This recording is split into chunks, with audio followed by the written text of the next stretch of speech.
Buenos días a todos. Bienvenidos a este primer seminario acerca de los fundamentos, las técnicas y la aplicación de los métodos invasivos adyuvantes.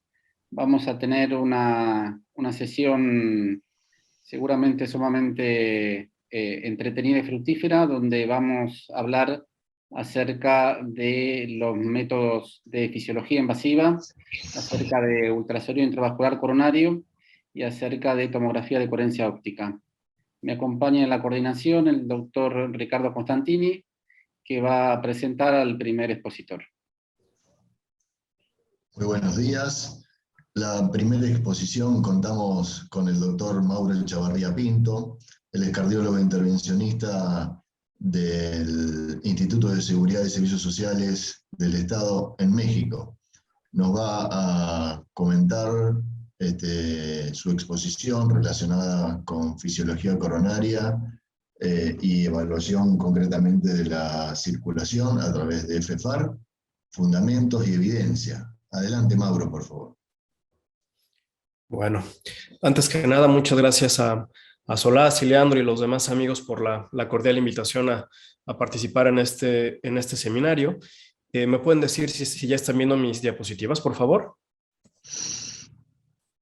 Sí, perfecto. Sí, señor, adelante. Bueno, entonces en los siguientes minutos hablaremos un poco sobre los fundamentos y la evidencia clínica del uso de la fisiología coronaria en la sala de hemodinamia. Hombre, empiezo con esta diapositiva que me gusta, que finalmente muestra el cambio que está teniendo nuestra práctica en los últimos 5 o 8 años, ¿no?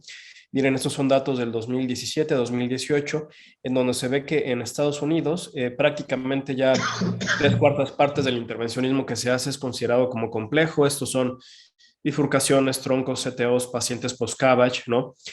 Y nosotros nos tenemos que adaptar a esto. Cada vez trataremos pacientes más complejos en las salas de hemodinamia.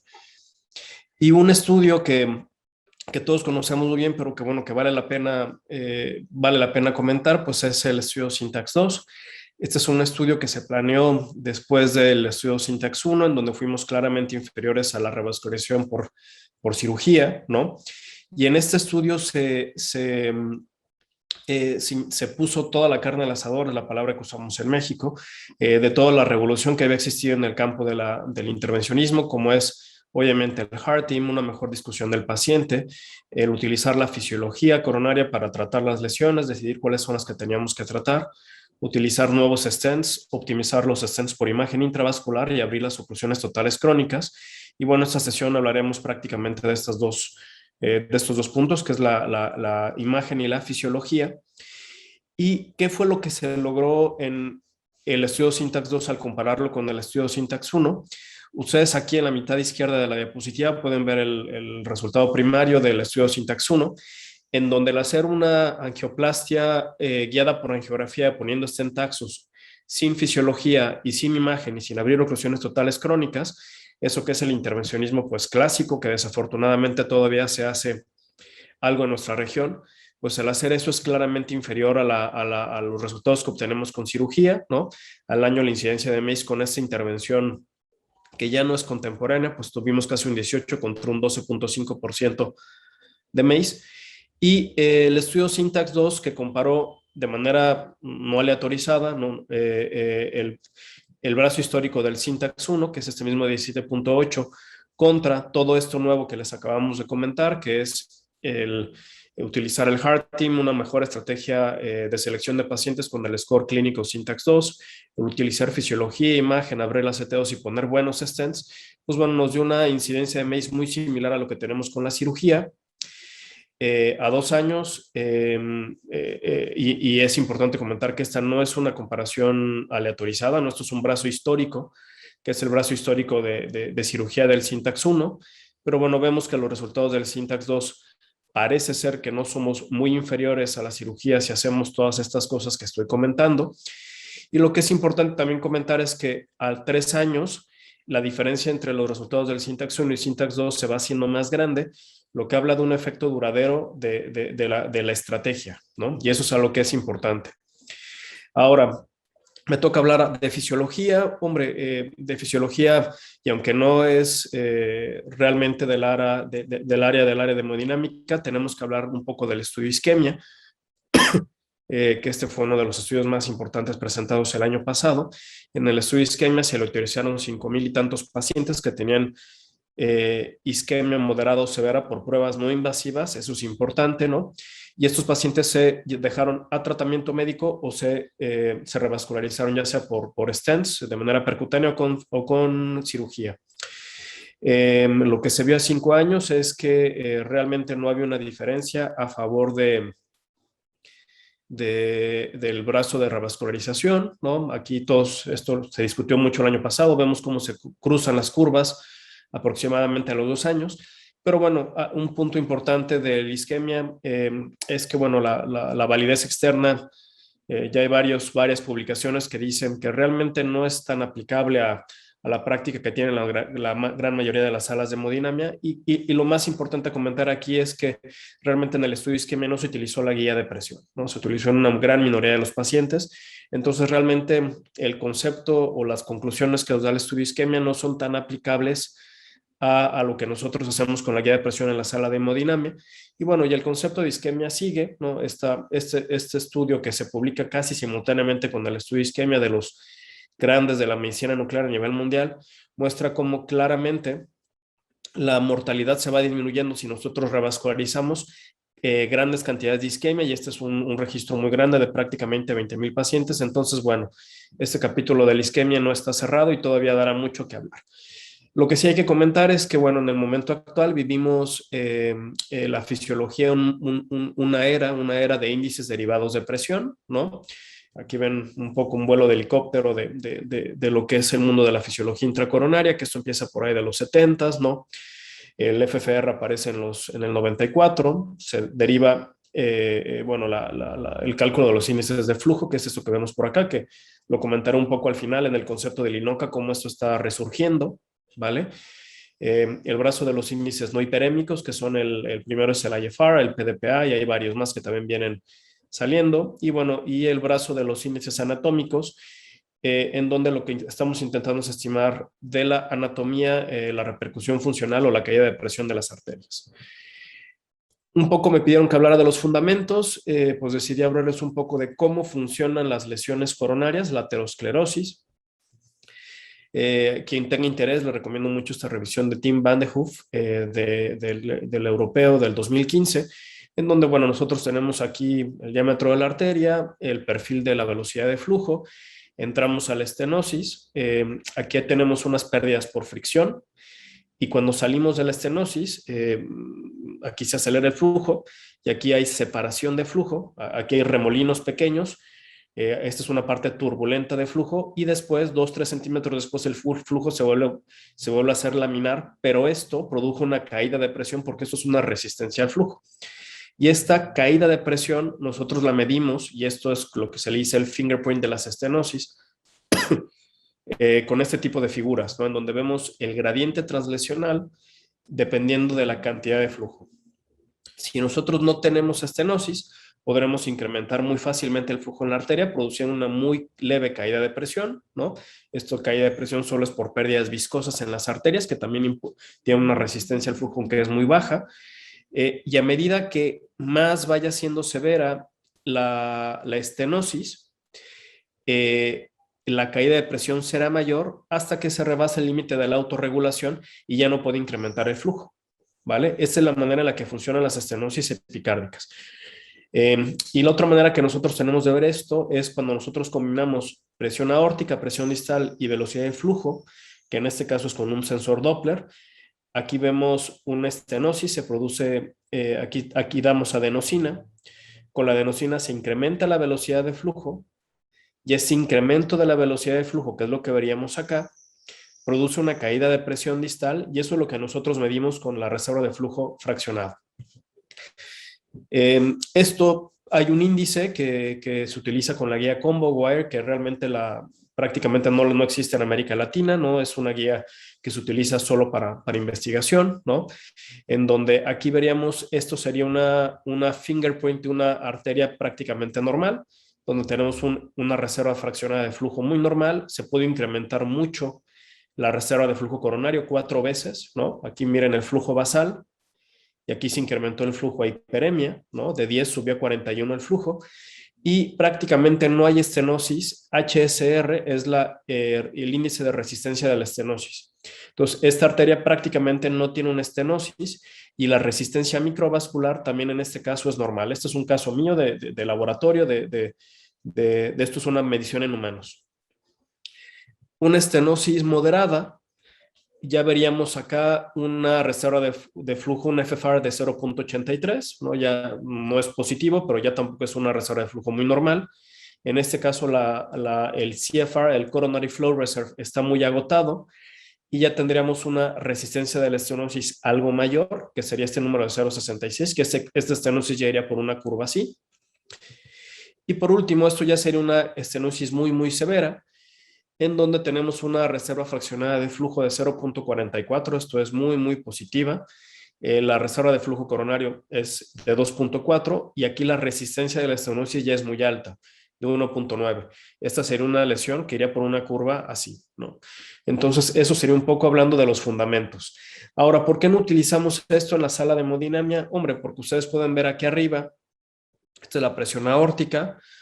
Aquí se conecta la guía de presión, que es la línea amarilla, que es la presión distal, que se ve muy bien la presión, mientras que abajo pueden ver el canal de presión de una guía combo, en donde vemos que tenemos mucho ruido, ¿no? Y por eso no metemos, casi no utilizamos las mediciones de flujo en la sala de hemodinamia, porque medir la presión es muy sencillo, y medir el flujo es bastante técnicamente más difícil y menos reproducible. Un poco de las bases. Este es el estudio en donde Nico Pils y Bernard de Bruijn propusieron el FFR, hombre, aquellos que tengan interés en la historia. Esto se publicó es una estudio de Nico Pils en Circulation en el 93, ¿no? Y aquí sentaron la base teórica para poder calcular flujo basados en presión, ¿no? No nos vamos a enredar en las fórmulas, pero bueno, los resultados, y esta es la figura más importante, es que el ratio de presión distal sobre presión aórtica menos presión venosa central era linealmente, se asocia muy bien, de una manera muy lineal, al ratio del flujo estenótico sobre el flujo no estenótico. Y es por eso que nosotros podemos medir el FFR, podemos obtener una estimación de los flujos que hay en la arteria a partir de medir las presiones, ¿no? Eso es lo que hacemos con el FFR. Nosotros queremos medir lo que son los flujos, el ratio de flujo estenótico sobre el flujo normal, que es esto de acá. Pero como medir el flujo es difícil, nosotros lo que hacemos es medir el ratio de las presiones, de la presión distal sobre la presión aórtica. En este metaanálisis que publicamos hace algunos años, hombre, se ve que estos son los estudios basales de los animales, ¿no? En donde sí, la relación es bastante lineal. Ya en humanos, pues bueno, la asociación no es tan buena, pero sigue siendo pues, bastante lineal, bastante...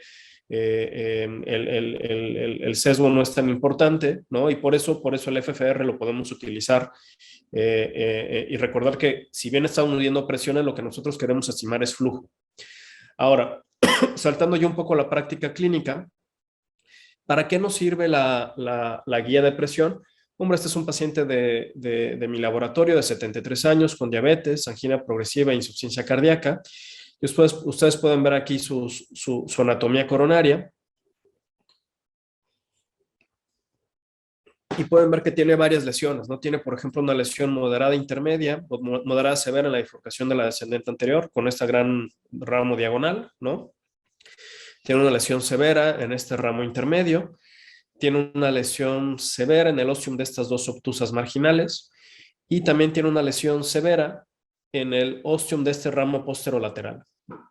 Si este paciente se hubiera aleatorizado al estudio Syntax 1, pues posiblemente se le hubieran tratado esta bifurcación, el ramo intermedio, las dos obtusas y la bifurcación de la rama posterolateral. Posiblemente hubiera acabado con 4 o 5 stents, varios de ellos puestos en bifurcaciones, recruzar más material, posiblemente otro stent, versus lo que ya hacemos en el momento actual, que es abrir una guía de presión y darnos cuenta que de todas las lesiones que tiene este paciente, la única que es funcionalmente importante es la del ramo obtuso, que puso un stent directo y acabé el estudio relativamente rápido, ¿no? Y esto es lo que hace la guía de presión en la práctica cotidiana. Nos permite reducir pacientes muy complejos anatómicamente y simplificarnos mucho el trabajo, permitiendo identificar las estenosis que realmente producen isquemia, que realmente producen una obstrucción al flujo, y eso nos facilita mucho el trabajo. Y eso se vio en el estudio Syntax 2, ¿no? Por ejemplo, de las 1,200 lesiones que se querían tratar en el estudio Syntax 2, el 31% no se trataron porque eran funcionalmente no importantes. Esto disminuyó significativamente el número de lesiones del Syntax 2 en comparación con el Syntax 1, bajó de 4 a 2.6. Y también el número de pacientes que tienen enfermedad de tres vasos bajó de un 80 a un 37%. Este es otro caso de laboratorio que lo querían mandar a cirugía de revascularización, ¿no? Una lesión moderada en la descendente anterior, una oclusión crónica de la coronaria derecha. Hombre, yo le hice guía de presión a la descendente anterior. Realmente la guía de presión aquí fue negativa. Entonces a este paciente no se le tenía que hacer nada en la descendente anterior. Lo que se tenía que hacer era abrir la oclusión crónica. Y por eso cada vez veremos más en la literatura esta asociación de que la intervención coronaria contemporánea es compleja y precisa a la vez. Precisa en el sentido de que no tocamos aquello que no tenemos que tocar, que eso nos lo dice la fisiología, y compleja en el sentido de que, hombre, si este señor hay que abrir una oclusión crónica, pues lo tenemos que hacer y tenemos que utilizar la imagen para optimizar el resultado y que sea lo más duradero a largo plazo. Y hay mucha evidencia de cómo la fisiología nos reclasifica a los pacientes. Este es un estudio japonés de 3,000 pacientes, en donde el 12% de aquellos que se habían dejado a tratamiento médico basados en angiografía realmente tenían isquemia, como lo determinaba el FFR, y como había muchos pacientes que los operadores querían inicialmente tratar, pero que al final no trataron basados en la guía de presión. A lo que es muy importante, también es siempre comentar que nuestra capacidad visual que tenemos de estimar la repercusión funcional que tienen las estenosis es bastante mala. Solamente 1 de cada 3 estenosis en el rango intermedio a ojo son funcionalmente importantes, y por QCA, pues el escáter es también bastante grande.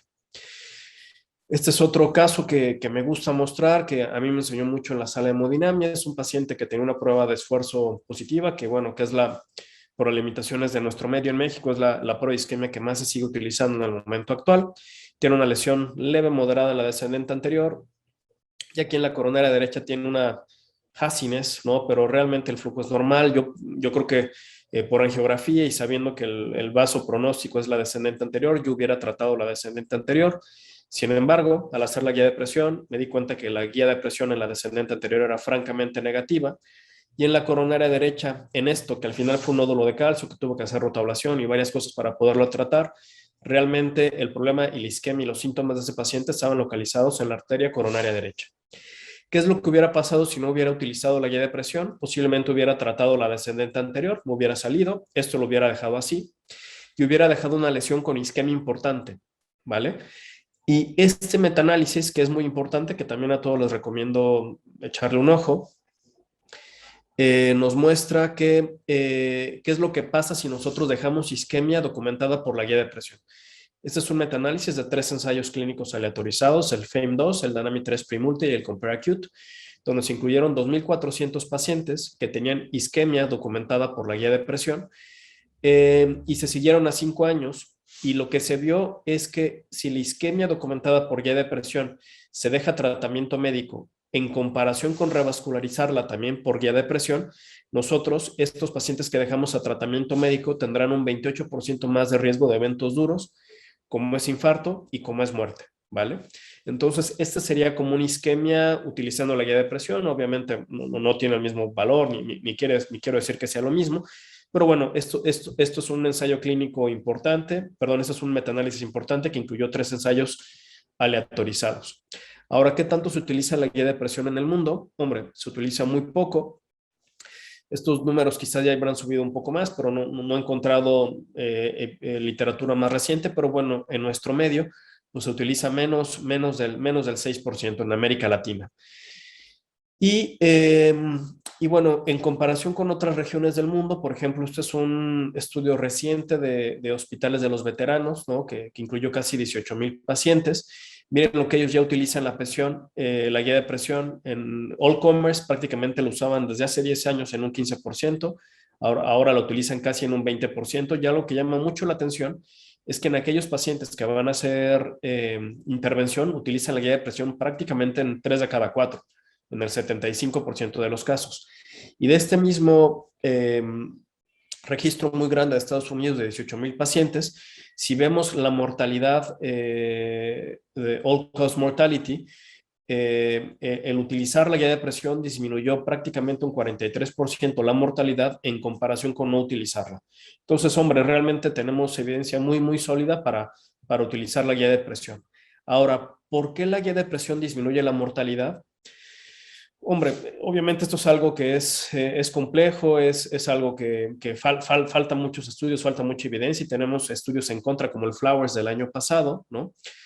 Pero bueno, lo que sí sabemos es que por ejemplo, una lesión severa en la descendente anterior proximal, en donde hacemos fisiología y es funcionalmente no importante, sí hay mucha evidencia de que esas lesiones tienen una incidencia de MACE asociada en torno a un 3 a un 4%.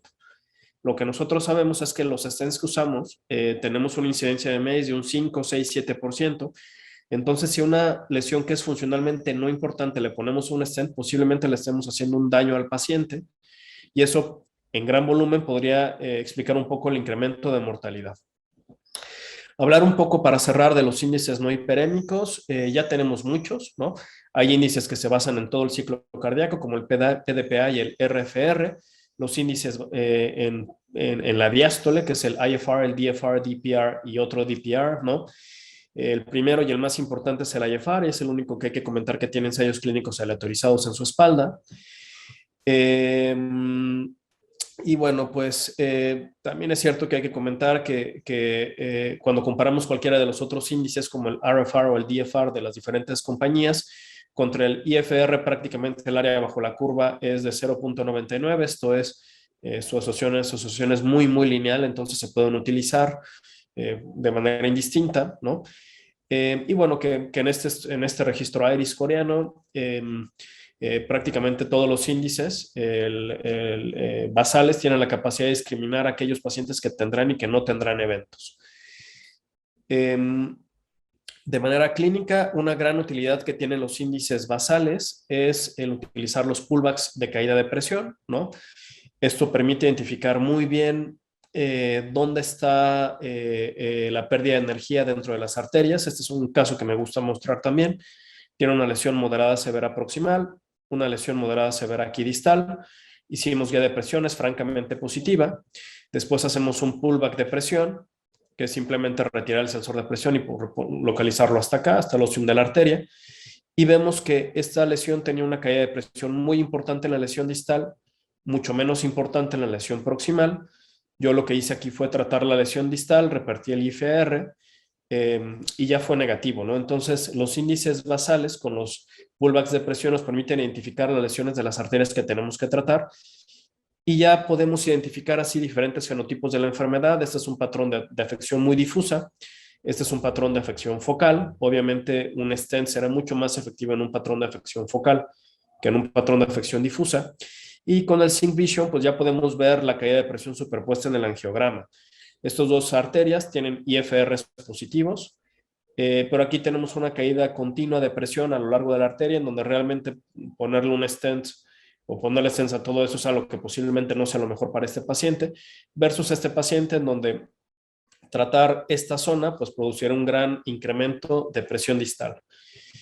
Cierro comentando que, bueno, que por más que nosotros queramos evaluar la circulación coronaria con angiografía, IBUS, OCT, NIRS o incluso la guía de presión, hay que comentar que la circulación del corazón, realmente solamente el 5% de ellas son las arterias epicárdicas y que hay muchas otras causas que no las vamos a discutir que pueden producir isquemia y pueden empeorar el pronóstico de los pacientes. Realmente miren cómo solo una de estas causas de la isquemia es realmente las lesiones coronarias y que hay muchas otras causas de isquemia y que pues está apareciendo este nuevo concepto que se llama INOCA, que es la enfermedad isquémica del corazón, que puede ser producida por lesiones focales, vasoespasmo, el bridging, aterosclerosis difusa, disfunción endotelial y disfunción microvascular. Y también hay muchas causas que son sistémicas, como por ejemplo la anemia, la estenosis aórtica, muchas causas de isquemia, ¿no? Y que este fenómeno es bastante frecuente, ¿no? Que por ejemplo en este estudio grande danés, prácticamente del 40 al 50% de los pacientes que tienen angina y son llevados a un cateterismo no tienen lesiones obstructivas. Y que bueno, que el análisis de estos pacientes que tienen INOCA realmente recae sobre nosotros, los cardiólogos intervencionistas, y que poco a poco tendremos que hacernos más, tenemos que utilizar más lo que son las guías combinadas de presión y flujo. Esta es la que está teniendo un poquito más de empuje, la guía de Abbott con el sistema Coroventis, ¿no? Que nos permita diagnosticar diferentes compartimentos de la circulación coronaria para poder llegar a identificar los diferentes endotipos del INOCA, como angina vasospástica, microvascular o la combinación de las dos. Y con eso cierro para mantenerme en tiempo. Muchas gracias por la invitación nuevamente. Muchas gracias, Mauro. Excelente la charla, súper completa y muy clara. Vamos a dejar para el final, entonces, de las 3 presentaciones, las preguntas y los comentarios, así podemos después integrar los 3 métodos. Vamos a continuar entonces con el orden del día, y le toca el turno al doctor Leandro Lasabe, que nos va a hablar acerca de ultrasonido intravascular coronario, IVUS, fundamentos y evidencia. Leandro es un médico staff del ICR de Rosario en Santa Fe, y también es el director de ProEducar y del curso de Fellows de Solasi. Adelante, Leandro. Bueno, muchas gracias por la presentación, muchas gracias a todos por esta sesión. Lo que yo voy a tratar de hablar en estos minutos es de la utilización del ultrasonido intracoronario. No tengo ningún conflicto de interés. El ultrasonido intracoronario nos permite identificar los diferentes componentes de la pared arterial con una alta correlación con los estudios anatomopatológicos. Podemos observar cuando la imagen es clara y nítida la íntima de la capa arterial, la media, que es la parte más negrita entre medio, y la adventicia, que es la parte más distal, y obviamente la presencia de placa en ello. Esto nos permite observar con precisión esas 3 capas y determinar la carga de placa, determinar el burden de placa, evidenciar los cambios vasculares, como ya fue bien demostrado con el remodelamiento vascular, y evaluar los grados de estenosis. Esto se genera a través de un sistema sonoro que se encuentra en el extremo distal del catéter. Esa emisión de ondas sonoras rebotan con la pared del vaso, eso vuelve hacia el sistema electrónico que procesa la señal y lo convierte en una imagen digital, que es lo que nosotros vemos en la pantalla. 2 tipos de traductores teníamos, los más antiguos, que son los digitales, que tenían tenían una cantidad de detectores que generaban en la onda sonora en el extremo distal, con un monorail un poco más prolongado, que la guía pasa por entre medio del sistema, que esos traductores alcanzan una frecuencia un poco menor, de 20 MHz, y los traductores más modernos, que son los traductores mecánicos, que tienen solo una sola pieza isoeléctrica que genera una rotación a alta revolución, y eso emite la luz sonora. El monorail es más cortito, parece la de un catéter de tromboaspiración, y eso nos permite alcanzar una frecuencia mayor de hasta 40 MHz. Dentro de las propiedades técnicas más importantes son su resolución axial, pero fundamentalmente la resolución lateral, que por ahí lo difiere un poco de lo que va a hablar Daniel posteriormente, lo que permite una penetración en el tejido un poco mayor, que puede llegar hasta los 10 milímetros. Dentro de las recomendaciones de su uso en las últimas guías, el ultrasonido intracoronario está recomendado como clase 2A para la optimización del implante de stents, para la evaluación de la severidad en el tronco de la coronaria izquierda y su optimización de tratamiento, y también para la evaluación de los mecanismos que pueden generar una falla de la utilización de los stents. Entonces podemos dividir en tres situaciones: la evaluación de las lesiones, con lesiones intermedias y su necesidad de tratamiento, la guía y optimización de la angioplastía y las situaciones de falla del dispositivo. Con respecto a la evaluación de las lesiones intermedias, esto ya se refirió Mauro muy bien, y creo que el gold estándar es la fisiología intracoronaria, pero bueno, también tenemos que conocer algunos aspectos de la parte anatómica a través del ultrasonido intracoronario por diversas situaciones, por ejemplo, que no se cuente con una guía de presión, qué es lo que podemos hacer con cierta especificidad utilizando la anatomía. Nosotros tenemos varios criterios para definir una lesión. El más utilizado es el área mínima de la luz, pero también es la carga de placa, el plaque burden, y la longitud de la lesión. Dentro de las lesiones intermedias, cuando no nos referimos, acá tenemos que diferenciar bien cuando uno está hablando de arterias epicárdicas y cuando está hablando del tronco de la coronaria izquierda. Para las arterias no tronco de coronaria, es decir, para las arterias epicárdicas descendente anterior, circunfleja y coronaria derecha, hay un abanico de puntos de corte de área mínima luminal que va de entre 2.4 con los artículos de Kahn hasta 4 milímetros cuadrados. Y lo que tenemos que conocer, es muy importante esto, es que cuando utilizamos puntos de corte de 4 milímetros cuadrados, nos van a quedar lesiones que van a ser funcionalmente no significativas y funcionalmente significativas. Por lo tanto, seleccionar una intervención con este punto de corte puede ser peligroso, pero nos van a quedar más de 4 milímetros cuadrados, con las lesiones de más de 4 milímetros cuadrados, muy pocas van a ser funcionalmente significativas, lo que nos da cierta seguridad. Y a mí me gusta mostrar esta diapositiva que tomando un punto de corte de 4 milímetros cuadrados para las arterias epicárdicas, nos van a quedar muchas lesiones que van a ser funcionalmente no significativas. Por lo tanto, podríamos estar realizando procedimientos innecesarios en un alto porcentaje, pero nos van a quedar lesiones significativas muy pocas. Por lo tanto, la seguridad de diferir una lesión, un tratamiento utilizando este punto de corte es muy bueno, su valor predictivo negativo. Si utilizamos puntos de corte más pequeños, como los propuestos por Kahn, ahí vamos a tener menor cantidad de procedimientos innecesarios, porque vamos a tener menos cantidad de lesiones funcionalmente significativas, pero ya vamos a perder algunos pacientes con lesiones funcionalmente significativas, con lo cual perdemos un poco de valor predictivo negativo. Cuando ya tratamos de lesiones del tronco de la coronaria izquierda hay algunas cosas diferentes. Lo más importante es que hay una muy baja o menor correlación entre lo que es la angiografía y el ultrasonido intracoronario para determinar las lesiones de tronco, con un ratio muy bajo.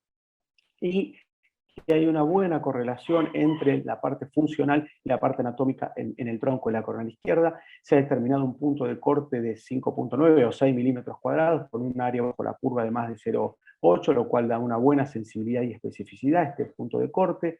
Este punto de corte de 6 milímetros cuadrados ha sido utilizado en varios estudios. Uno de los que más me gusta es el estudio Litro, que es un estudio español con un seguimiento a largo plazo y que en realidad lo que nos brinda es una espalda de evidencia para diferir el tratamiento cuando tenemos lesiones de más de 6 milímetros cuadrados. Fíjense que aquí en azul el no tratamiento de esas lesiones tiene una sobrevida libre de muerte muy similar a los que tienen menos de 6 milímetros cuadrados y fueron tratados, y en aquellos pacientes que no fueron tratados, los que tenían un área mayor a 6 milímetros cuadrados tenían una sobrevida libre de muerte mucho mayor a aquellos que con áreas menores de 6 milímetros cuadrados no fueron tratados. Por lo tanto, nos da cierta seguridad, una importante seguridad, diferir los procedimientos en los pacientes con una área mínima mayor a 6 milímetros cuadrados en el tronco de la coronaria izquierda. Entonces, para resumir este puntito, lo que podemos decir es que en lesiones intermedias el ultrasonido no nos permite discriminar fehacientemente si una lesión debe ser tratada, por lo tanto, no es recomendable utilizar estos criterios para tratar una lesión, pero sí es posible utilizarla para no tratar una lesión, tomando como punto de corte en las arterias no tronco 4 milímetros cuadrados y 6 milímetros cuadrados en el tronco de la coronaria izquierda. Bien, la utilización creo que más importante en su aplicación práctica es la guía y optimización de las angioplastías. El ultrasonido podemos utilizarlo para antes o después antes, durante y uno puede ir antes de la angioplastía para evaluar la placa y establecer los diámetros real del vaso, lo cual muchas veces es muy importante, y la longitud total de la lesión. Con esto nos va a determinar si necesitamos pretratar o la forma de pretratar una lesión. Vamos a seleccionar en forma más fehaciente el tamaño del stent a implantar y la técnica a utilizar, y esto nos va a permitir cubrir de sano a sano la placa para evitar lo que ya conocemos como pérdida geographic miss o la pérdida geográfica. Para luego de la intervención, luego del implante, determinar la expansión, la simetría y la posición del stent, el área mínima de stent, evaluar los efectos agudos post-angioplastía y evaluar los bordes de stent para evidenciar algún tipo de disección. Para evaluar la placa y segmento de referencia tenemos este ejemplo en el cual tiene un remodelamiento positivo importante, hay una gran carga de placa, una placa fibrolipídica, con buena referencia distal y proximal. Esto nos va a permitir hacer una preparación de la lesión no muy agresiva y un tratamiento de sano a sano de la lesión con una longitud que se puede estimar muy bien con el ultrasonido intracoronario. Esa evaluación de la placa por angiografía, muchas veces la visualización de los segmentos de referencia no queda bien claro, y ahí el ultrasonido nos permite determinar de dónde a dónde podemos nosotros tratar. Esto actualmente se puede hacer mejor con el co-registration, una situación que podemos unificar la angiografía con el ultrasonido, o mejor con el OCT, que seguramente Daniel nos va a mostrar después. Esta utilización del ultrasonido para evaluar dónde implantar nos permite hacernos caso de lo que ya publicó hace varios años Marco Costa, en donde cuando utilizamos la angioplastía de sano a sano tenemos una sobrevida libre de eventos duros mucho mejor de cuando ese stent queda en placa. También podemos evaluar perfectamente la calcificación de la placa. Por ejemplo, en este caso el calcio es profundo, por lo tanto, con una placa fibrolipídica, con un calcio profundo, la necesidad de pretratamiento puede ser no tan agresiva, a diferencia de cuando el calcio se encuentra superficial, y también depende mucho de la extensión de esa calcificación. Cuando es una calcificación de 360 grados, que ya vamos a tener algo de visualización por angiografía, por la fluoroscopía, nos va a decir a nosotros que esta lesión debe ser tratada con más intensidad. Luego del implante del stent, la evaluación de su área luminal mínima es importante, porque esto tiene valores pronósticos. Tenemos que hacer buscando el punto, y eso nos permite predecir eventos a largo plazo. Esto ya está bien determinado desde hace muchos años, en los cuales el punto de corte a 5 milímetros cuadrados o 5.3 ya nos determina un buen pronóstico. Cuando se trata del tronco de la coronaria izquierda, hay una regla muy sencilla que se ha propuesto hace varios años y todavía tiene gran utilidad, que es tratar de alcanzar áreas mínimas, es decir, cuanto más mejor, pero áreas mínimas de 5, 6, 7, 8, esto sería ostium de circunfleja, arteria descendente anterior, carina y proximal y medio del tronco de la coronaria izquierda. Alcanzando estos límites mínimos tenemos una mejor sobrevida libre de eventos duros. Por supuesto que cuanto uno más puede alcanzar, mejor, y con el área del vaso. Por ejemplo, en este caso, que se trató una bifurcación de tronco con 2 stents, se pudo alcanzar en cada una de estas zonas una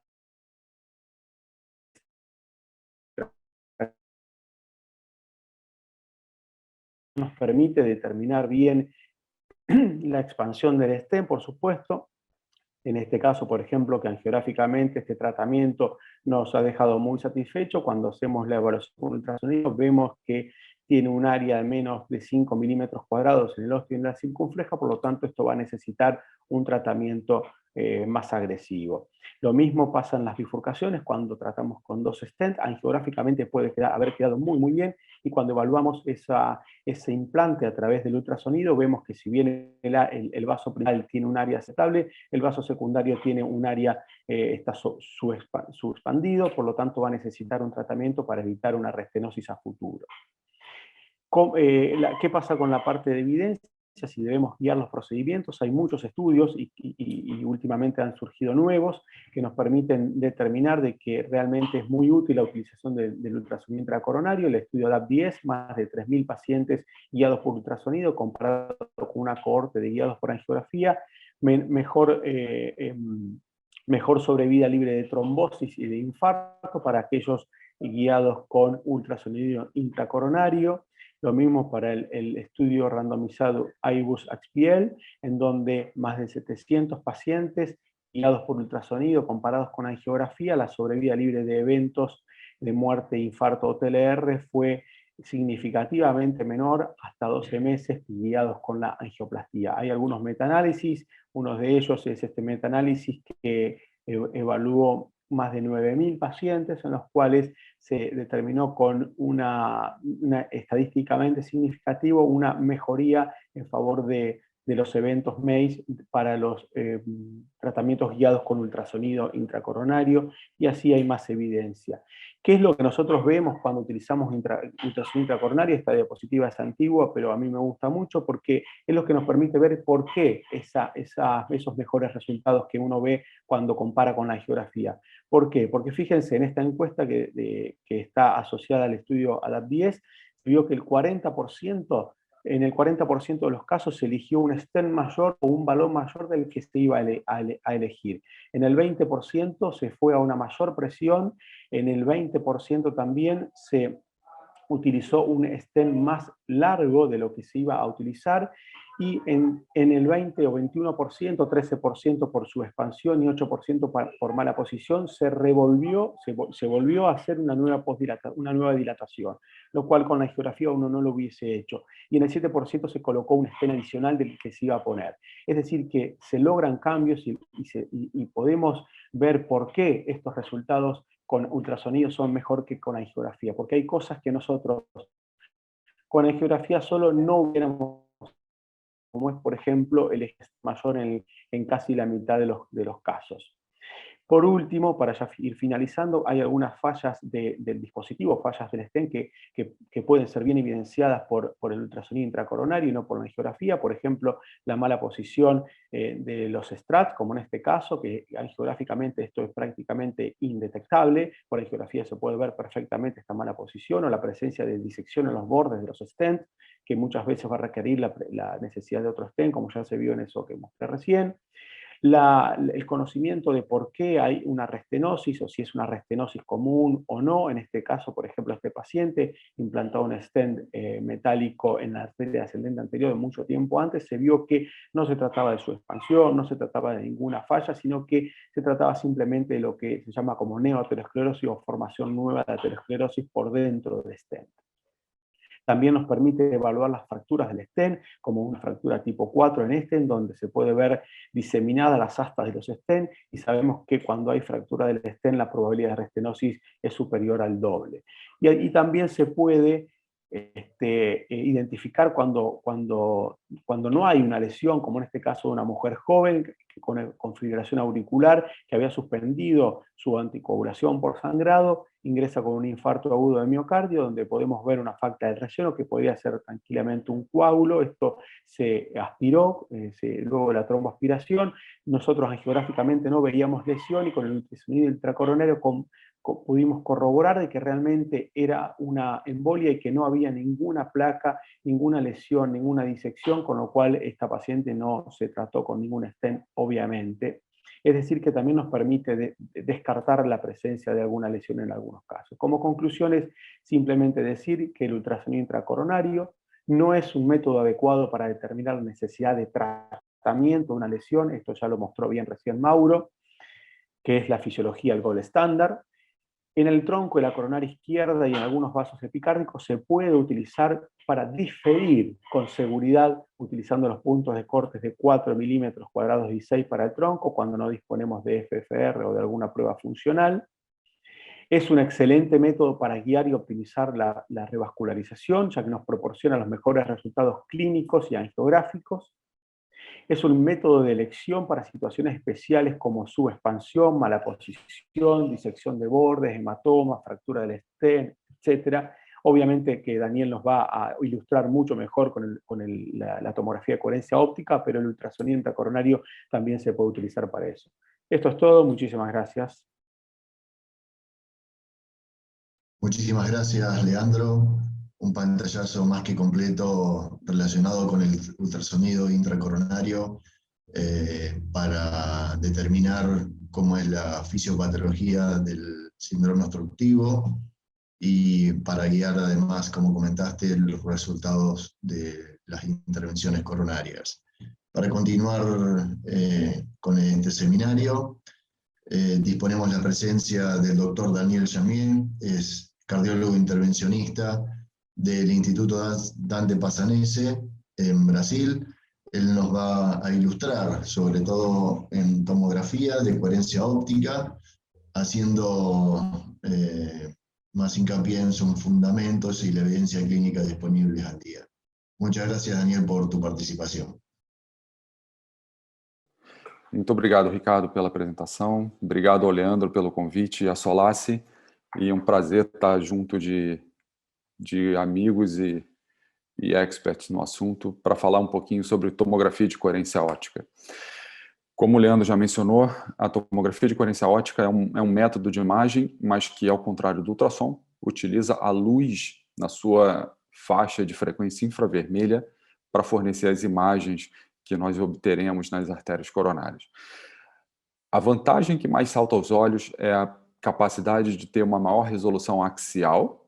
A gente hoje enxerga estruturas ao nível de 12 a 15 micrômetros, ao passo que a resolução média do ultrassom fica em torno de 150 micrômetros.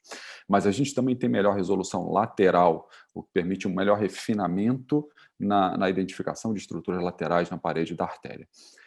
Maior frequência de aquisição de imagens, maior velocidade de pullback, e o ponto, talvez, de desvantagem da tomografia de coerência óptica é a sua menor penetração na parede do vaso. Enquanto o ultrassom penetra cerca de 8, 10 milímetros na intimidade da parede, o OCT ele tem uma penetração limitada e vai ser diretamente proporcional à espessura da placa em que a gente está vendo e ao tipo de placa.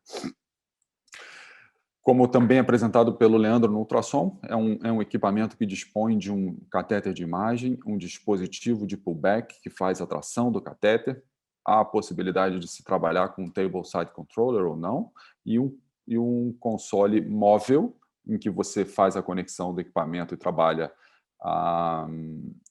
remotamente, como a gente sempre fez com ultrassom, ou a possibilidade de você trabalhar com um sistema integrado em que tudo está conectado diretamente à máquina de hemodinâmica. A aquisição da imagem ela requer a eliminação do sangue na artéria coronária. O sangue é um grande atenuador da luz e, por isso, a gente não consegue adquirir as imagens através do sangue. E nesse aspecto em particular, o vídeo não está rodando aqui. E nesse aspecto em particular, a gente precisa de fazer um flush de uma solução salina ou contraste, preferencialmente o contraste, para que a gente possa remover o sangue. Então, a técnica é através de um guia de angioplastia convencional, o catéter é monorail, um flush de contraste pelo catéter e o scan da coronária em cerca de 2,5 segundos, você consegue fazer toda a obtenção da imagem. Importante que se tenha cuidado com o volume de contraste utilizado nos exames, e a gente publicou recentemente os dados do estudo iSight, em que a gente consegue, otimizando o momento em que você adquire uma corrida de OCT, minimizar sobremaneira o volume de contraste. Então, reparem que casos em que o OCT foi utilizado para guia do procedimento, e aqui a gente fala de, no mínimo, 2 corridas, pelo menos uma pré e uma final, fora as intermediárias que você faça no meio do caminho. A gente conseguiu fazer procedimentos guiados com OCT utilizando metade do volume que se utiliza em casos convencionais com angiografia no iLumen 3 e ainda assim volumes bem menores do que aqueles utilizados com ultrassom no estudo japonês Opinion. Então, técnica apropriada, coaxialização adequada do catéter e otimizar o momento em que o OCT vai ser feito numa fase do procedimento em que uma angiografia já seria adquirida de controle, talvez seja a hora de você fazer um OCT. Então, você adquire o melhor dos dois mundos, já vai fazer uma angiografia, faça com catéter de OCT dentro do vaso e minimiza a frequência e o volume de contraste. A aplicação clínica, ela passa por uma série de avaliações, desde a fase pré-intervenção até a fase pós-intervenção. Há um algoritmo que foi criado, um algoritmo mnemônico, para que as pessoas lembrem de alguns passos importantes nessas fases do procedimento, que se chama MLD Max. O MLD seria a parte pré-intervenção, que fala de olhar para a morfologia do vaso. O L vem de length, comprimento, D de diâmetro. E depois, na fase pós-procedimento, olhar complicações como dissecção na camada média, a posição do stent e, por fim, a expansão. Utilizando esse protocolo numa iniciativa chamada Light Lab, conduzida pela Abbott nos Estados Unidos, em 12 hospitais que fizeram parte dessa iniciativa, e utilizando os protocolos de adoção MLD Max, olhando todos esses aspectos ao longo do procedimento, a aplicação do OCT na prática clínica, ela resultou num impacto de mudança da estratégia em 88% das vezes.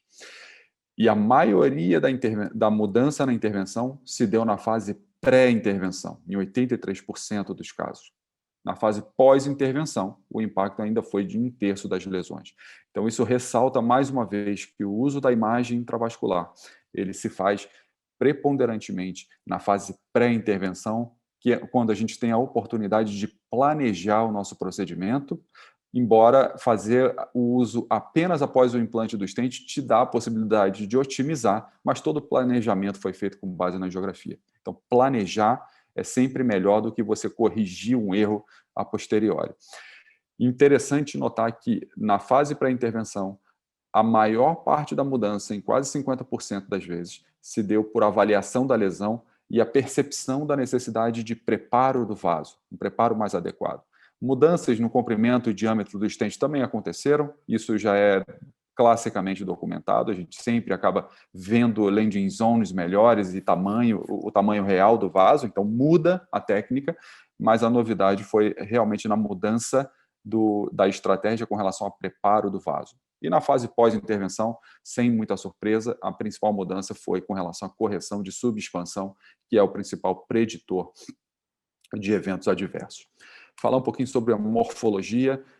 A OCT, a técnica ótica, ela tem uma capacidade muito melhor de discriminar os componentes ateroscleróticos. Então, sem que eu descreva muito as lesões, olhando para cada uma delas, fica muito fácil distinguir uma placa fibrótica, que é uma placa homogênea, com alto backscattering da luz, sem muita atenuação, diferente de uma placa calcificada, em que ela também tem uma baixa atenuação da luz, embora ela seja escura, a luz cruza o cálcio e percebe que é possível de ver a adventícia por trás do cálcio, mas ele é escuro porque ele reflete pouco a luz. Então, ele dispersa a luz em outras direções que não seja a direção retrógrada de volta ao catéter.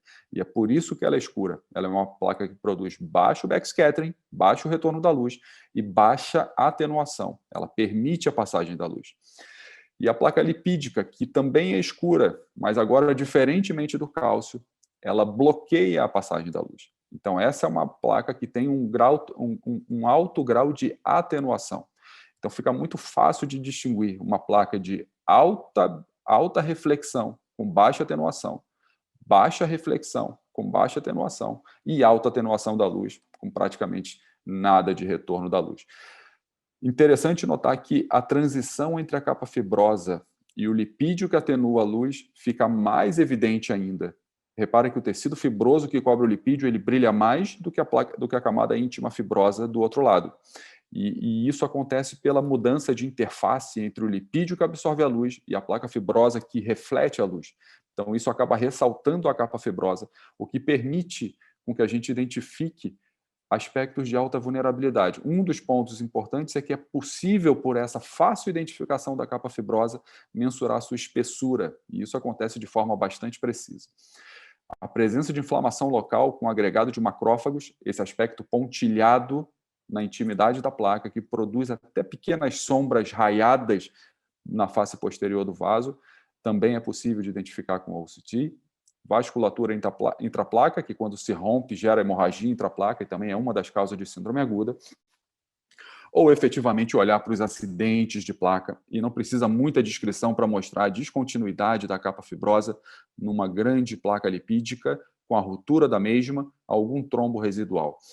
A erosão da placa, a presença de trombo aderido à superfície luminal, sem que se evidencie rotura na camada íntima, e o nódulo calcificado, que acontece em cerca de 7 a 8% dos casos de síndrome coronária aguda, é uma projeção da calcificação para o interior do lúmen, e esse é o tipo de cálcio que é diferente daquele que eu descrevi anteriormente. As fibras calcificadas, elas ficam dispostas em sentido longitudinal, o que acaba promovendo uma reflexão diferente da luz e um aspecto óptico diferente. Então, uma imagem transversa parada pode confundir com trombo vermelho, e é importante que se faça a distinção por mover a imagem para frente e para trás, para que você possa ver efetivamente uma grande placa calcificada na intimidade da parede, que se projeta para dentro do lúmen. Então, o nódulo calcificado é uma estrutura que se vê em movimento. Com relação ao cálcio, nós aprendemos que uma calcificação dessa pelo ultrassom circunferencial e superficial sempre foi aquela com a qual nós sempre nos preocupamos mais. E a tomografia de coerência óptica nos permite avançar nessa caracterização. A gente percebe que ela é de fato uma calcificação circunferencial, porém não tão superficial. Reparem que o som, ele, quando toca o cálcio, ele promove um blooming e não tem resolução suficiente para distinguir a distância até o lúmen. Então, reparem, por exemplo, que talvez uma técnica de scoring balloon ou cutting balloon talvez nem toque no cálcio, o tamanho, a distância que existe, e mais importante do que isso, a espessura do cálcio é fina. Então, esse é um cálcio circunferencial, distante e fino. Então, muitas vezes nós nos deparamos com lesões calcificadas em que uma pré-dilatação adequada resolve o problema. Esse é um cálcio desses.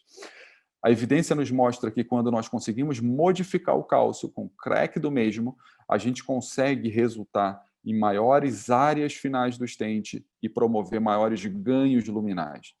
E isso é tão maior quanto maior for o ângulo do cálcio. Cálcios mais circunferenciais são os mais propensos a quebrar, a fratura.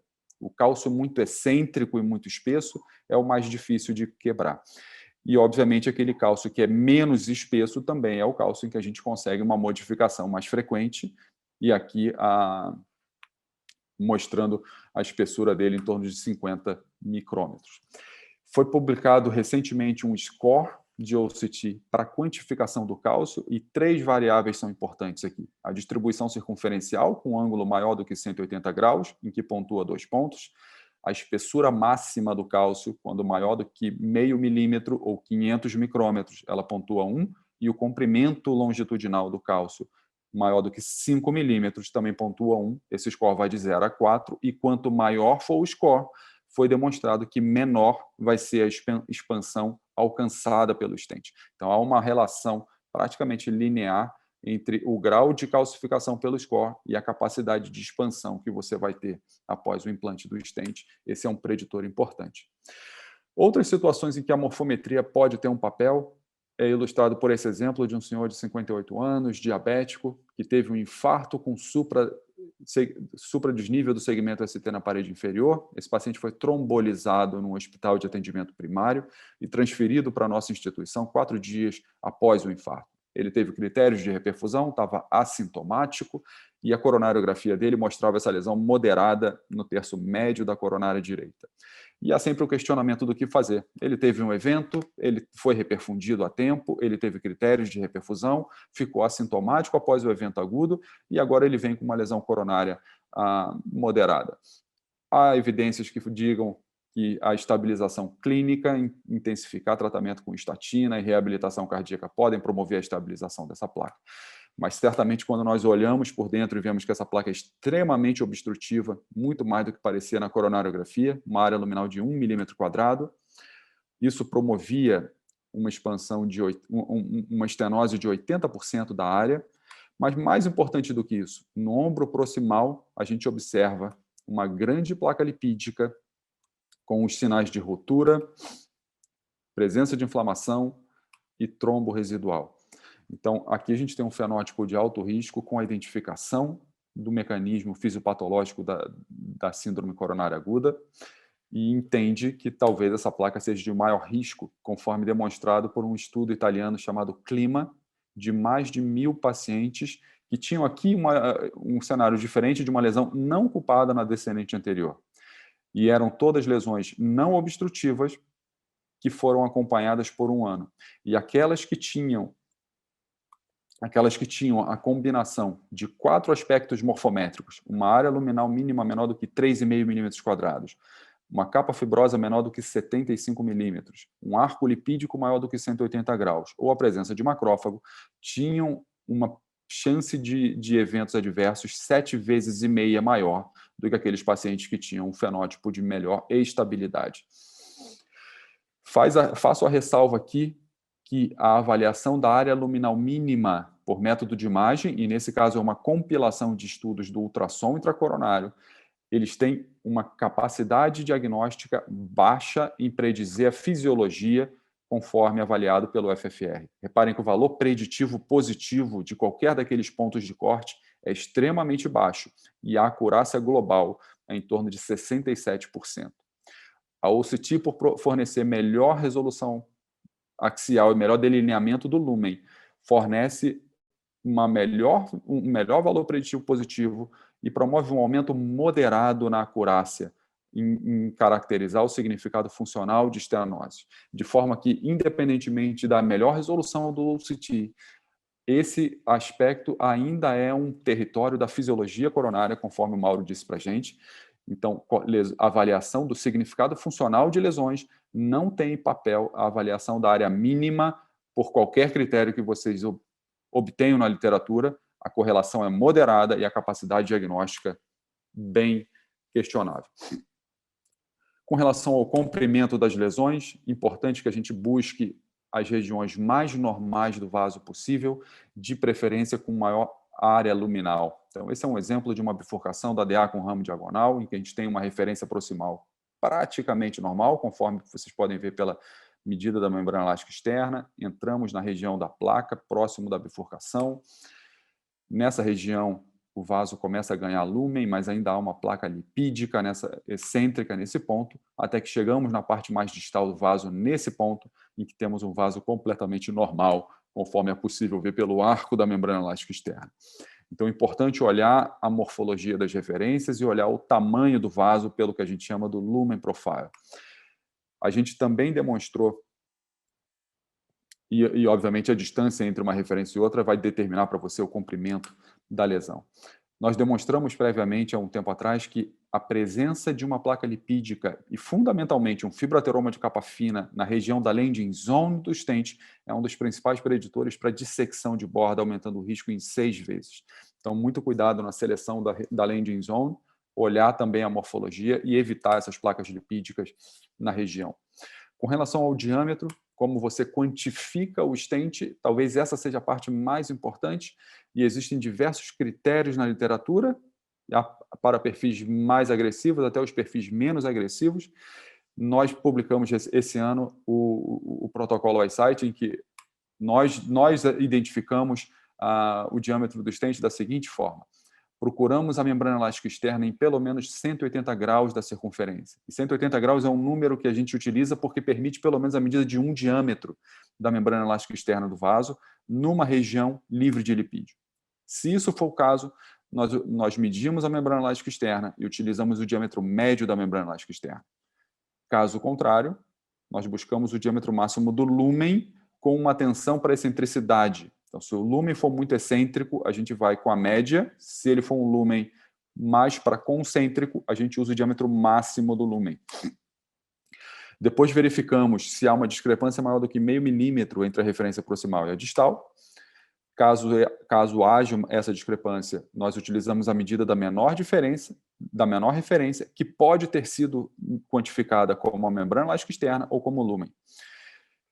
E caso não haja uma discrepância maior do que 0,5 milímetro, nós utilizamos o tamanho que nós medimos para a maior referência. E, novamente, ela pode ter sido quantificada de acordo com o diâmetro da membrana elástica externa ou do lúmen. Utilizando esse protocolo, nós conseguimos expansões médias de 98% em comparação com 91% do ultrassom e 90% com um protocolo bem otimizado na angiografia. E esse protocolo mostrou para a gente que a gente conseguiu resultados não inferiores àqueles do ultrassom. Reparem que a zona de não inferioridade estava aqui em vermelho, os resultados ficaram à direita, com uma tendência à superioridade, mas certamente superioridade em relação à angiografia. E de forma global, o critério de pelo menos 90% de expansão do stent foi obtido em 74,5% das vezes com guia do OCT contra 50%. Ainda assim, vocês observem que protocolos bem otimizados e bastante agressivos no implante ainda enfrentam dificuldade em você conseguir uma otimização ótima, uma expansão ótima do stent. Para que não pensem que 50% é pouco, no Illumin 3, a quantidade de pacientes que atingiu mais de 90% de expansão ficou em torno de 30% a 40%. Então, é muito difícil conseguir uma expansão ótima em praticamente todos os pacientes.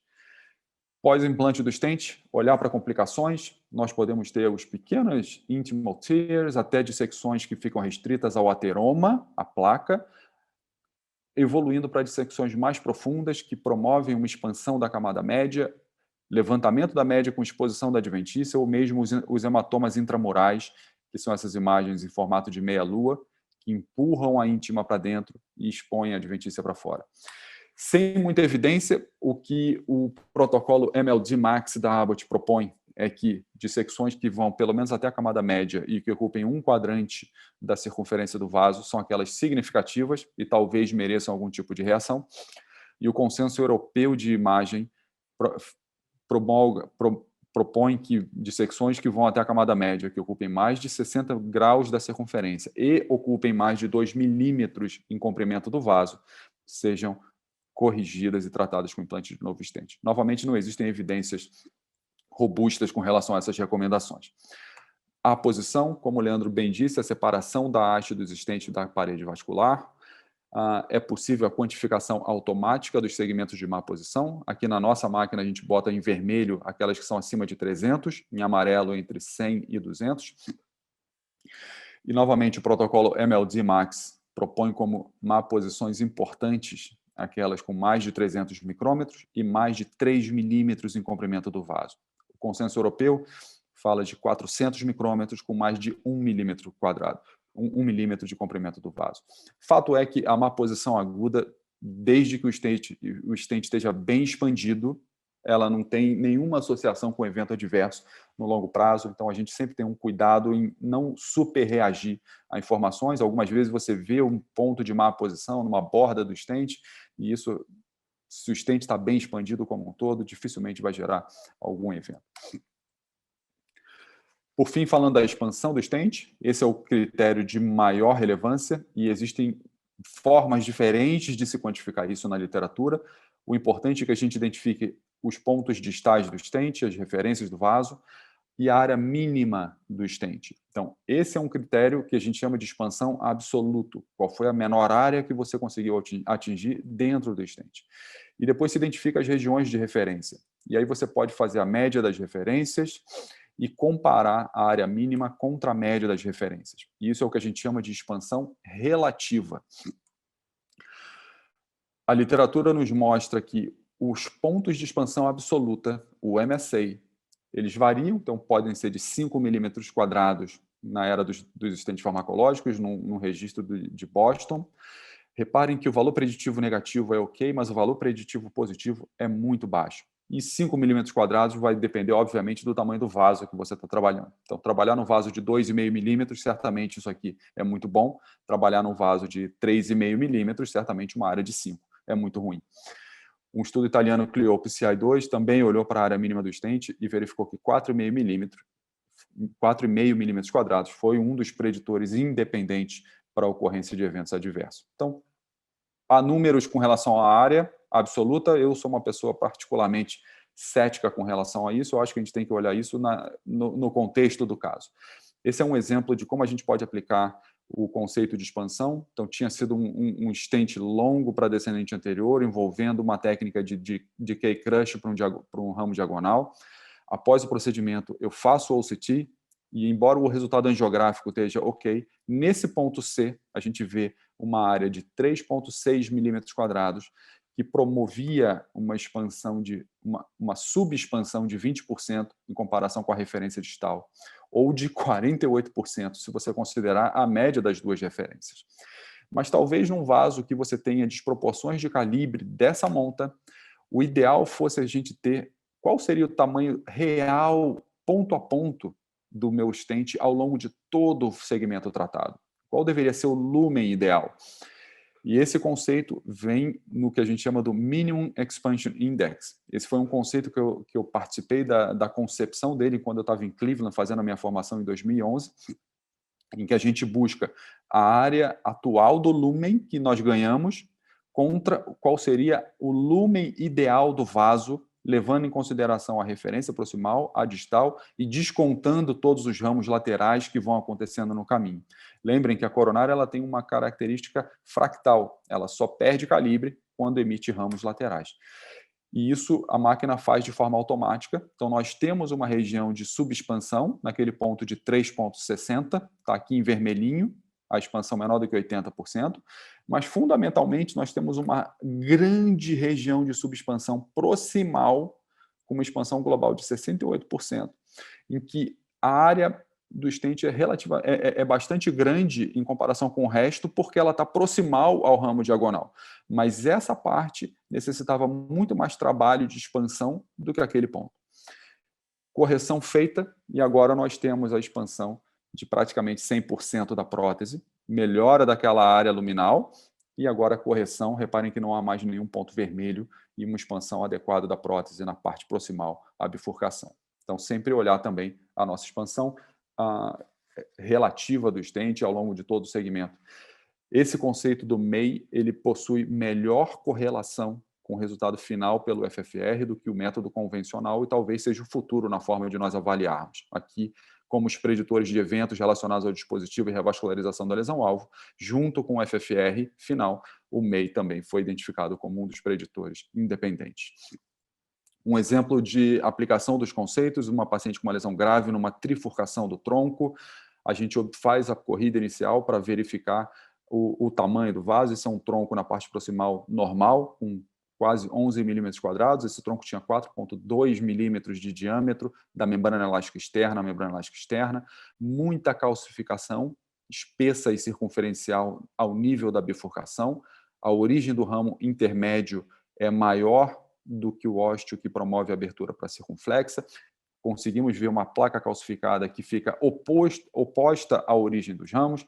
Conseguimos montar a estratégia, implantamos o stent, depois de um preparo adequado com balão não complacente, o posicionamento do stent pegando a referência mais sadia na descendente anterior, a referência mais sadia dentro do tronco, a liberação do stent, a pós-dilatação com balão não complacente, a realização do pote com balão 4 em altas pressões, e esse é o resultado que nós conseguimos após, olhando em nível de cross-section, a expansão adequada da prótese, a posição, a abertura dos ramos laterais, o crescimento das áreas do stent proporcionalmente ao segmento vascular. E quando a gente aplica o conceito do MEI, reparem, uma expansão de 100% da prótese, mantendo o afilamento, o tapering natural do vaso, desde o tronco até a descendente anterior. Um outro ponto que chama atenção é que é um stent colocado através do tronco em direção à descendente anterior, cobrindo o ósteo de um ramo intermédio e uma circunflexa. E quando nós olhamos a imagem tridimensional, nós verificamos que há uma haste do stent se interpondo ao ósteo desse ramo intermédio e nenhuma haste do stent se interpondo ao ósteo da circunflexa, que era um vaso de menor calibre. De forma que, entendendo que a área efetiva de fluxo para os ramos é adequada, a gente simplificou a técnica e eu evitei o recruzamento de hastes e realização de kissing balloon ou tracing balloon, num caso que talvez eu ganhasse muito pouco, uma vez que a área de fluxo já é efetivamente muito boa. Aprendemos que implante subótimo gera maior ocorrência de desfechos, ou CT pode ter um impacto clínico em registros, e a gente aqui não está falando de estudos randomizados ainda, mas em registros prospectivos também tem redução de mortalidade por todas as causas, assim como já demonstrado pelo ultrassom. Estudos recentes propõem agora técnicas ou protocolos de implante para o tronco da coronária esquerda. Recentemente publicado, o Lemon mostrou uma taxa de eventos extremamente baixa, seguindo um protocolo dedicado. Tudo bem que era uma população muito pequena, mas esse é um estudo feasibility, apenas como prova de conceito, mostrando que o OCT também pode ser utilizado para guia do procedimento em cenários de maior complexidade, como o tronco da coronária esquerda. E, por fim, concluí essa apresentação dizendo que o OCT é um método de imagem de alta resolução que fornece informações precisas em todas as fases do procedimento, desde o diagnóstico, passando fundamentalmente pelo planejamento e a otimização do mesmo. O guia de intervenção pelo OCT, ele pode mudar a sua prática em 88%. Olha, obviamente que o impacto disso vai depender de como cada operador reage à informação e que informações você busca como relevantes para o seu caso. Melhor caracterização das placas calcificadas é um ganho e orienta o melhor preparo da estratégia, que vai melhorar a expansão do seu stent. Algoritmos dedicados para sizing do stent resultam em expansões finais que são não inferiores ao ultrassom. Eu apresentei aqui o iSight, mas temos também os dados do iLumen. E os dados baseados em registro indicam melhores desfechos clínicos com a intervenção guiada por OCT em comparação com a intervenção guiada por angiografia. E aguardamos os resultados do estudo iLumen 4, que certamente vai dar um pouco mais de luz com relação a desfechos clínicos num cenário randomizado. Mais uma vez, muito obrigado pelo convite e fico agora à disposição para discussão. Bueno, muchísimas gracias, Daniel, excelente la presentación. Realmente nos estamos quedando cortos con el tiempo, pero bueno, podemos abrir una sesión de preguntas de no más de 5 minutos. Y bueno, quizás empezaría preguntándole a Mauro un escenario clínico, tronco distal, FFR, FFR. Si vamos por la FFR, ¿qué usamos? Adenosina sistémica, adenosina en bolo, y ¿qué consideraciones técnicas tendríamos? ¿Ir hacia la DA, hacia la circunfleja, hacia ambas? Ya, hombre, ese es uno de los escenarios más en donde no nos queremos equivocar, ¿no? Queremos ser lo más exactos en la toma de decisión. Yo diría, acaba de salir el IFR Left Main Registry, en donde diferir el tratamiento del tronco basado en IFR parece ser seguro. Hombre, la evidencia todavía es escasa para los índices no hiperémicos. Yo lo que hago en los troncos es las dos. Hago IFR y FFR. El consejo práctico sería hacerlo hacia las dos ramas, circunfleja y descendente anterior. Y el tronco sí tiene una cosa técnica que, bueno, si además tuviéramos más... Si es una lesión única, el valor que nos dé más bajo hacia cualquiera de las dos arterias es el real. Si hay enfermedad en tándem y hay una lesión severa en la DEA o en la circunfleja, hombre, se puede interactuar un poco con la medición del tronco, pero esto solo ocurre cuando la suma de los valores da un valor de FFR muy, muy bajo, abajo de 0.55, entonces es poco frecuente realmente. Perfecto. ¿Querés hacer una preguntita, Ricardo? ¿Comentario? Sí, por supuesto. Aquí en Argentina y en los países limítrofes, entiendo que los pacientes llegan a la sala de hemodinamia en forma electiva o programada con algún apremio físico, con algún apremio de ejercicio, cuando en su gran mayoría en los pacientes cuando la situación clínica lo permite. Ahora bien, sabemos que el máximo pool de pacientes que tratamos en sala de hemodinamia, más del 65%, son por síndromes coronarios agudos, donde no solamente tenemos que entender, digamos, qué está pasando en el lumen, sino, como lo han mostrado el estudio Prospect, si bien uno de los mayores estudios de in vivo en este escenario,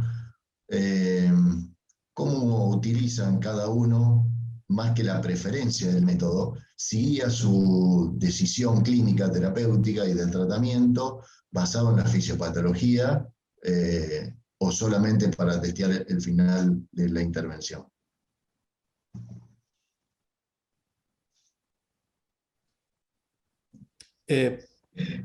Bueno, concretamente, digamos, en síndrome coronario agudo, Mauro, ¿seguís utilizando FFAR? ¿Preferís un método de imagen? Y si usás FFAR, en síndrome coronario agudo, en infarto clásico, en las lesiones no culpables, ¿lo haces en la misma sesión o diferís tu medición de lesión intermedia para 24 o 48 horas? Ya, a ver, la fisiología en el síndrome coronario agudo es cuestionable, ¿no? En la arteria, en síndrome con elevación del ST, realmente la arteria culpable nos va a dar poca información. En arterias no culpables, sí hay mucha evidencia más antigua de que es útil y se podría hacer en el mismo momento. Sin embargo, evidencia más reciente muestra bueno, que las lesiones no culpables de los pacientes que tienen un SICA con elevación pues son placas que tienen una biología diferente, que no corresponden al stable ischemic heart disease, ¿no? a la aterosclerosis clásica. Eso hace que yo creo que ya la gran mayoría de nosotros utilicemos en el síndrome coronario agudo mucho más la imagen que la fisiología para la toma de las decisiones, ¿no? Se eu puder falar Daniel? pouco sobre Sí, isso. por supuesto. Nesse cenário, a fisiologia ela te dá uma informação que é metade da informação que você precisa. Saber se aquela lesão ela é fluxo limitante ou não. Mas esse é um paciente inflamado e que a gente sabe que placas vulneráveis existem em outros territórios vasculares. Então, talvez essa informação complete o que foi apresentado pelo Flower +, que o Mauro mencionou anteriormente. A fisiologia, ela te diz, a lesão não é fluxo limitante, mas ela pode ser uma placa extremamente vulnerável, que se não tratada adequadamente de forma clínica, com medicamento otimizado, esses pacientes podem ter uma ocorrência maior de eventos no longo prazo. Então, a imagem ela nos auxilia com relação a identificar esses casos. O meu problema com a lesão não culpada é que se eu te mostro uma placa não fluxo limitante e eu te digo que é um fibroateroma de capa fina, é difícil justificar a intervenção numa placa que é vulnerável, mas que não causa redução de fluxo. Eu posso tentar estabilizar essa placa com tratamento clínico intensivo. E esse é um campo de muita incerteza. O Prospect mostra que a evolução natural da placa vai ser igual ou um pouco melhor do que você botar um stent para prevenir a ocorrência de um evento. Então, o tratamento preventivo ainda não é uma coisa recomendável. Por outro lado, quando nós estamos com um paciente com síndrome aguda, como você mencionou, em que nós temos dúvida com relação a qual é o vaso culpado, ou sabemos qual é o vaso culpado, mas o vaso tem uma doença difusa e você não sabe qual é o local onde deve tratar, certamente um OCT ele te ajuda na identificação da fisiopatologia, da localização das lesões, quem é o vaso culpado e como você maneja melhor esse paciente. Muchas gracias, Daniel. Mauro. Muy bien. Y Daniel, una preguntita. ¿Habría alguna, en un escenario, por ejemplo, de un paciente con una insuficiencia renal y con lesión ostial de tronco de coronaria izquierda, en esos casos, ¿preferirías utilizar IBUS en lugar de OCT, y en qué otras circunstancias? Si hay alguna otra circunstancia más que puedas identificar donde no preferirías utilizar la OCT. Sim, essa é uma excelente pergunta. E o OCT em paciente que tem disfunção renal grave, certamente é uma limitação, porque você precisa de injetar o contraste. Mesmo quando a gente consegue otimizar o uso, e a gente tem feito hoje cada vez mais OCTs em situações em que a gente gasta menos contraste, controlando a injeção manual e sabendo o momento de interromper a injeção na hora que precisa e selecionando o melhor momento de fazer a injeção durante o procedimento. Então, isso reduz de sobremaneira o volume de contraste. Mas, ainda assim, naqueles pacientes com insuficiência renal muito grave, a preferência é pelo ultrassom. O ósteo do tronco da coronária esquerda é um cenário que a realização do OCT é mais difícil, mas não é impossível. Nós temos feito casos com OCT em que a gente consegue enxergar o tronco inteiro e, quando necessário, o ósteo, a gente tenta tirar o catéter um pouquinho do ósteo, utilizando o guia de angioplastia que está na coronária, ele serve para coaxializar o catéter e posicionar a ponta do catéter quase que na boca do tronco. E assim a gente consegue imagens de boa qualidade. Há uma modalidade de aquisição que é o modo estacionário, que chama Stationary Mode, que não é um pullback, é um registro parado. Então, se o teu objetivo é apenas olhar o ósteo, você pode botar o catéter do OCT no ósteo e fazer um flush de solução salina, por exemplo. E você vai ter algum período de registro em que você consegue ter uma visualização adequada do ósteo do tronco da coronária esquerda. Mas eu entendo que em cenários de disfunção renal muito grave e ósteos em que é difícil a coaxialização ou posicionar o catéter muito próximo, o ultrassom certamente é mais fácil e talvez fosse a primeira opção. Bueno, estamos en hora. Ricardo, si querés hacer el cierre. Muy Desde ya, bien. muchas gracias a todos. Muchísimas gracias a todos los expositores. Creo que como resumen de este seminario podemos entender de que la angiografía coronaria convencional tiene algunas limitaciones y necesitábamos cada vez más los cardiólogos intervencionistas de alguna técnica acompañante para análisis del lumen o pensar más allá del lumen para estudiar la arquitectura parietal, tanto para guiar las intervenciones, sobre todo cuando no entendemos qué está ocurriendo en estas, y para valorar el resultado final. Así que ha sido muy nutritivo todos los conceptos. Agradezco mucho a Mauro Chavarría por su exposición, a Leandro Lasalle también por lo aportado en ultrasonido intracoronario y Daniel Chamier, un placer en tu charla sobre tomografía de coherencia óptica. Muchas gracias a todos. Muito obrigado a todos, gente. Bom dia. Gracias.